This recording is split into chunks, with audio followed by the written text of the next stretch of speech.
guys, so today's video is going to be my 11 and 12 week baby update. There is so much to update you on. It's been a crazy last couple weeks. Honestly, like last week was really kind of tough. Anyways, let's just go ahead and get into what my symptoms were during my 11th and 12th week of my pregnancy. I am actually in 13 weeks right now. I'm already sounded winded. I don't remember it hitting me this early on with being so out of breath easily.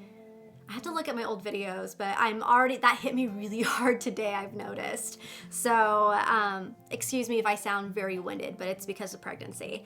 So let's go into my 11 weeks. So at 11 weeks, I was very tired and nauseous still. I have it on here that I was really tired and nauseous on August 23rd, which was a Sunday. That day, I was just so sick and tired, like I couldn't do anything. I just wasn't able to function. I'm very uncomfortable at night. I'm still am to this day, but it really started during my 11th week. I can't sleep on my back anymore because you're not supposed to sleep on your back in second trimester, and I'm just now in my second trimester. But at 11 weeks, I realized I couldn't do it because if I did, I felt like I couldn't breathe. So I've been sleeping on my sides and just trying to get comfortable with that. I tried the pregnancy pillow with Riley. I hated it. I actually sleep with like this little small decorative pillow that's usually to decorate my bed. I sleep with that every night, and I've been sleeping with that even throughout my pregnancy with Riley because that little pillow just actually seemed to help me the best. Like if I could hug it or if I could put it between my legs to like help my hips like be equal so my lower back didn't hurt. But yeah, I really found that the little pillow worked a lot better for me during my pregnancy with Riley. So that's what I've been incorporating during this time because I hate the big pregnancy pillows. Like I just hate feeling constricted, and I hate there being so many things around me because I like to sprawl out. So yeah, pregnancy pillows are just not for me. So I've just been uncomfortable at night, but what helps me is that little pillow. Another thing that has been popping up over the last couple of weeks has been really dry skin and kind of scaliness. Like it's kind of like peeling a little bit, and it's really sensitive all around here, and I'm very red. Like I'm very red around here, and I'm like wondering if it's coming from my hormones with being pregnant. I thought it was coming from my toothpaste, and I switched that up, but it still hasn't gone away. I feel like it's getting a little bit better, but not really. So I need to figure out what's going on in this area. I plan on asking my doctor at my next appointment. I was gonna ask him at my last appointment, but there's just so many other questions that were going on and so many other concerns that I was like, you know what? I'm not going to keep him in any longer. This is something I can live with for right now, and I'll just ask at my next appointment. But I don't know what's going on there. I've been keeping my creams very minimal, very simple, because I read that like, you know, creams and stuff could aggravate it. And I've been doing just really more so hydrating like sheet masks or just hydrating products just to kind of help like hydrate the area, which really is soothing for it. So I feel like it definitely has gotten better this week than it was last week, but it's still not fully away. I remember having the really dry skin with Riley, but I just did not have that rash. So it was really interesting. Let me know in the comments down below if any of you guys have ever gotten it, but I definitely like feel like my hormones are just like so out of whack, and my skin is extremely sensitive. All right, so another thing that popped up at 11 weeks was I'm forgetting stuff. So the pregnancy brain is already hitting in big time right now. I'm forgetting really small things, like even stuff like if I'm working on a brand campaign, I'm forgetting little details there. And I'm just like, what the heck? Like what is going on? So yeah, it's so annoying. I forgot how annoying this was last time with Riley. How I I hate missing anything. So I have like my little agenda right here that I've been trying to write everything down in that I have to do, so that way I don't forget anything. But yeah, so that's what I've been dealing with since then. I forgot how annoying it was because you just feel like you're kind of in like a fog, and I don't know, it's just you make just the smallest mistakes and it's like, what? Why? I don't get it. Even if I'm texting or typing, like I forget a word in there and I'm like, oh wait, I'll reread it, and I was like, oh no, I forgot to say this in there. So yeah, I'm really like trying to double check everything that I write now because I'm forgetting like little words here and there. Okay, so another thing that kind of started in my 11 weeks is my appetite really started to decrease. Like I really only eat like half a meal now. I can't really eat too much food because I notice if I eat too much, I do get sick. So I really cut down my meals to like kind of small meals throughout the day. And also my nausea and sickness has started to ramp up, which it started to ramp up in my 12 weeks, but it started in my 11 weeks that I started noticing it a lot more. So that's been fun, but I've just kind of like am trying to control it in different ways. I'll talk more about that when I go into my 12-week symptoms because it really heightened up in my 12-week. So another thing that I've been getting is peeing all the time. Like my peeing really like picked up like weeks ago, to be honest, but it's really just getting even more and more. But it might be because I'm drinking so much water. I drink probably, I feel like I drink like 3 or 4 of these a day. I usually just fill up my little canister that you guys see.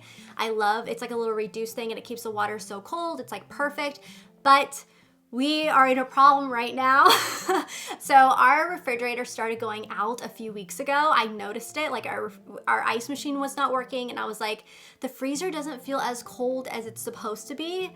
So we immediately ordered a new refrigerator and it was back ordered. So we don't get it until like September 18th or September 17th. So still like a couple more weeks, which is crazy.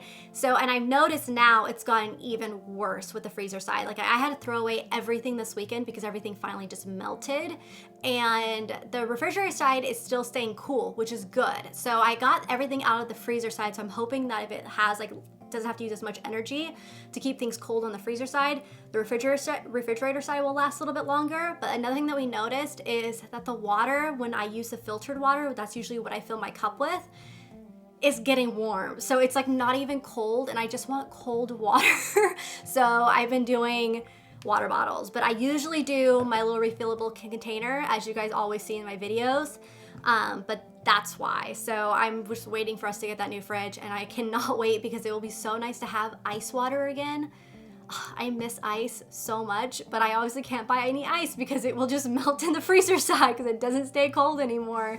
So that's what we've been dealing with. So that's been real fun. I'm just praying that the refrigerator makes it until we get our new one because I don't know what we're gonna do if we don't have it. Like I've got dog food in there. I've got our food in there. I got fruits and stuff. Like I don't, like with the toddler, like I could probably get away with not having a refrigerator for a couple, like for a week, but I can't get away with it with a toddler. Not at all. So yeah, pray that it does not go out before we get the new one. All right, so now getting into my 12-week symptoms, this is when things got very interesting. So just to kick it off, let's get into my nausea and my morning sickness. So during this week, everything started picking right up. Like my nausea started hitting me even harder to the point where I had to throw up no matter what. Like if I get nauseous, it's coming. There's no holding it back anymore. Like I used to, with Riley, I was able to hold it back through the majority of the nausea because I was nauseous with her the whole first trimester from morning to night. Like never went away. I lived off of Preggy Pops. I lived off of saltine crackers. Like I was always eating with her. I just had it the whole time. But it rarely ever turned into actually throwing up. It only really turned into throwing up twice in the first trimester. Like I only threw up with her 2 times. The first time was like right before I was going in working out and I was changing and I think I was changing too fast and I leaned down and it just kind of made me throw up. So that was one time. And the second time was I tried to eat a burger and my little Riley did not like that. So that's when I discovered like, okay, I can't eat like that greasy like food anymore. So I started cutting that out. And then in the second trimester, I threw up with her once because I ate a bean and cheese burrito. So I discovered, okay, I can't eat Mexican food anymore. So I started just like really kind of taking food out slowly with Riley, but I was able to eat majority of things. The things I would avoid were Mexican food and Italian food because Italian, the pasta sauce was giving me really bad heartburn. So I had to like cut out any pasta. I had to cut out like any tomato sauce. I had to cut out pizza because I got horrible heartburn from it. And that's what's crazy in this pregnancy. I haven't had any heartburn. And with her, I had heartburn so early on, which was crazy. But yeah, so I've had no heartburn. So with this baby, I can't eat like anything. I try to eat Mexican food. I try to get Rubio's. With Riley one night, I get the kids meal. I get the kids bean and cheese burrito because they're huge. And I was so sick all night long. I was like, okay, I can't eat Mexican food in this pregnancy either. I can't eat pizza. Ate pizza during that 12-week time. Threw up in the middle of the night. Like I woke up at 2 a.m. was so nauseous because I was nauseous all night, but I was finally able to fall asleep. Woke up at 2 a.m. still just as nauseous, and I was like, I can't control this. So I had to go throw up. So I was throwing up for like about 20 minutes. I threw up, I think, about 3-4 times, and I felt so much better after that, but I wasn't able to go back to sleep until like 6 o'clock in the morning. So that was a rough next day. But yeah, so I just kind of discovered like I can't eat anything really besides cereal, oatmeal, avocado toast. I can have a bagel because I think the bread is what helps me, but it's really like oatmeal and like cereal are my best bets because I actually feel the best after eating those things. I don't feel sick or weighed down. So I just kind of like need to stick to that. I ate a wrap last night. And I used to be able to eat wraps. That's usually what I've been like kind of living off of for dinner is I go to places where I can get a wrap where it's literally just a tortilla wrap, like a spinach tortilla wrap with chicken, lettuce, and cheese. That's it. And I've been okay with that. But last night, she wasn't having it. No. So I ended up throwing up last night. So my nausea has definitely gotten a lot worse. And the fact that it's like if it hits me, I'm gonna throw up. Like there's no stopping it anymore. So I told my doctor about this because I had an appointment with him last Friday, which is at like my very end of 12 weeks. And he gave me Bongesta right here. So I've had a lot of people recommend me like Unisom, recommend me Bongesta, and they're like, hey, you should try this out. This might help you. This is what I took. It worked really well for me. So this is what he gave me. He says it's completely safe in pregnancy. It's a category A, so it's very safe in pregnancy and has been tested for many, many years. So basically Bongesta is Unisom and B6 combined, and it's prescribed through your doctor. I have a sample size here just to kind of test it out to see if it would work for me. You guys, I tried to take it Friday night because I got hit with the nausea again, and it knocked me out so hard. Knocked me out so hard. I still managed to wake up in the middle of the night to go to the bathroom because I had to pee because I have to pee all the time. So I remember like stumbling to the bathroom because I felt so drugged. And then in the morning time, I felt like I was like drugged off of Nyquil, and I had a horrible hangover. Like my head was hurting. I couldn't function all day. I ended up taking a 3-hour nap. Like luckily I had Joel home with me, so he had Riley to him, and he just like kind of took her while I rested. And I was just like, oh my God, this stuff like really knocked me out. Like I just didn't, it was worse than if I was dealing with nausea for a couple hours and throwing up maybe once. Like it was worse than that. So this does not work for me, and I figured out why. It has doxylamine succinate. I don't know if I said that right, but it's 20 milligrams in it, and that is the Unisom in it. So basically that same ingredient right there is the same thing in Nyquil, and I can't take Nyquil or Dayquil. Like I have not been able to take those since I was little because they just mess with me so much. Like my body just cannot handle them. So I looked it up and I was like, oh, that's an ingredient in Nyquil, and there's even a higher milligram dosage of that in this thing. So that's why it really hit me hard. So cannot do this. I might ask my doctor if maybe B6 might just work for me. I might just try to see like if they recommend just like a safe dosage of B6, or if he's got anything else that doesn't have that other ingredient in it. But I'm just kind of like trying to power through it, to be honest. I think if I just watch what I eat, I can control it that way. Like if I realize it's usually if I just eat something that just is not good for me, or she just doesn't like. So if I keep it very simple and bland, I think I might be okay. So I really rather just try to do that than taking in a medication for it. I just like to keep everything out of my system. So anyways, the nausea and the morning sickness has just been like super heightened, which is crazy because I'm in my second trimester now, and usually your like symptoms like that really start to taper off because your hormones are all balancing out. The placenta is formed and everything is balancing out. Some women, yes, it still continues till the very end, but it's just weird that it really gotten heightened up over the last like 2 weeks, which is insane. But I don't know. This little one is throwing me for a loop. But yeah, so next up is basically just dry, sensitive skin. Just to tell you guys like what I've been using. I use this morning and night. This is the Vicious Skincare Bump to Baby Stretch Mark to Eczema Body Balm. I used this throughout my entire first pregnancy with Riley. I only got 1 stretch marks from her, and it was weird. It didn't pop up until I was 8 months postpartum, which was so strange. I'm wondering if that's the time that I lost the most weight, was during that month. But it was like this little tiny sliver, like one little line on my side. And I don't even think it's still there anymore. I think it went away, because I know that if you keep like treating it, sometimes you can get them to go away and sometimes they'll just stay. I think it's like when they turn white is when they stay.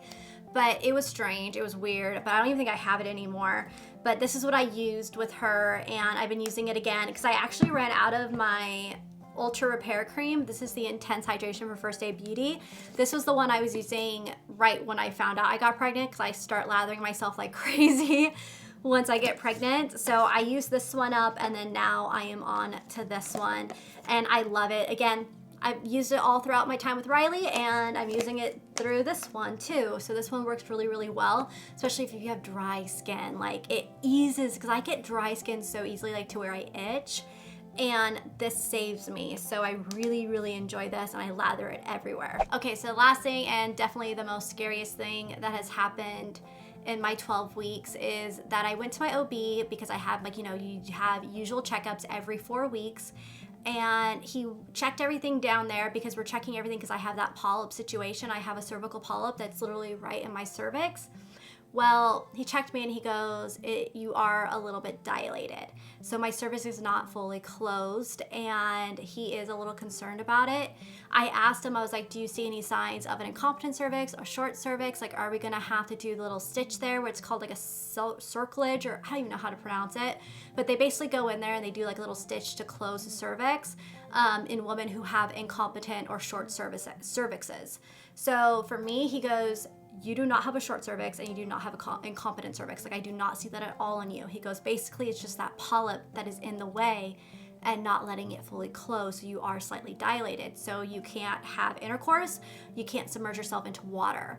So you have to be very cautious with that, because anything can get through and it can cause infection, and then that can lead to miscarriages or stillbirths or problems down the line.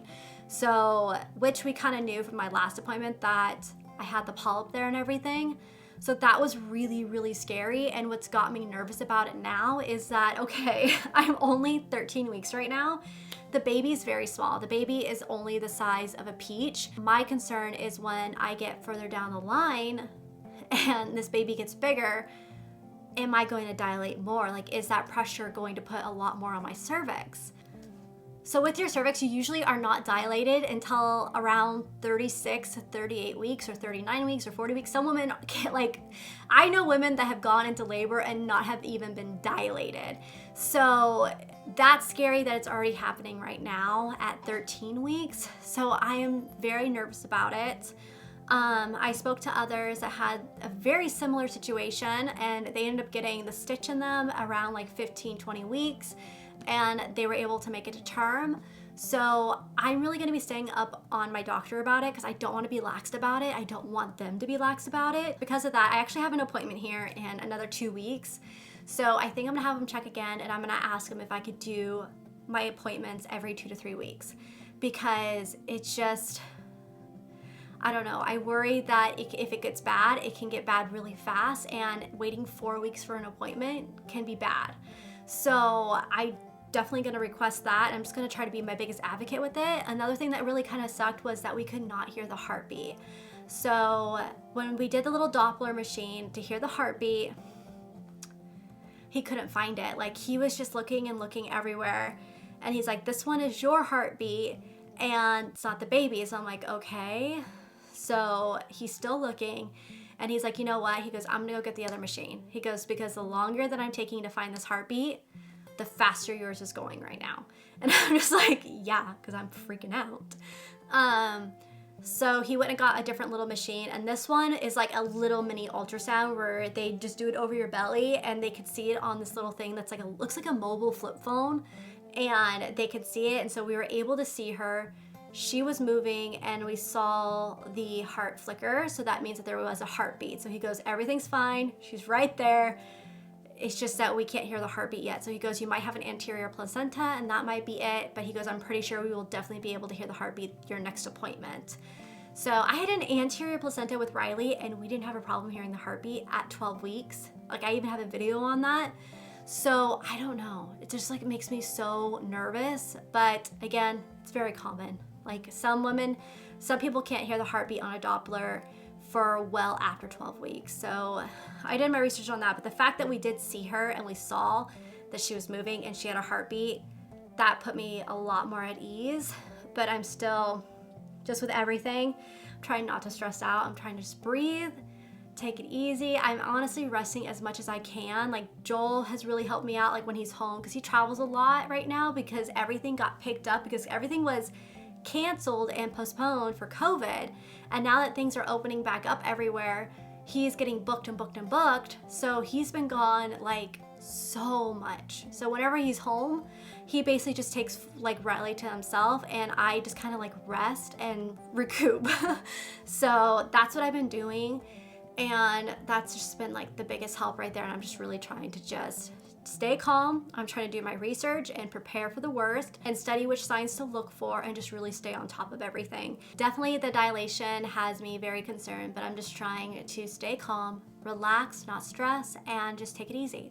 So I've done so much research on everything, and I think I definitely know the warning signs and whatnot. So we're just gonna take each day by day and see what happens. So just saying a lot of prayers. But yeah, I will definitely keep you guys updated on everything for my 13 and 14 week update. So praying everything goes well. Also, if you want to follow me on Instagram, I actually update a lot more often over there. So if you follow me on Instagram at Madison Miller, it's no longer 89 in the middle, which is so nice. I was finally able to get like my handle. So it's just Madison Miller on Instagram. And I do a lot of updates on Instagram stories there if you guys want to check that out. But yeah, that is everything for this 11 and 12 week baby update. I hope you guys enjoyed this video. I know the end is just kind of very like, oh, it's nerve-wracking, but we're just gonna stay positive and pray for the best. But if you guys enjoyed it, please give it a thumbs up, and I will see you all in my next video. Bye.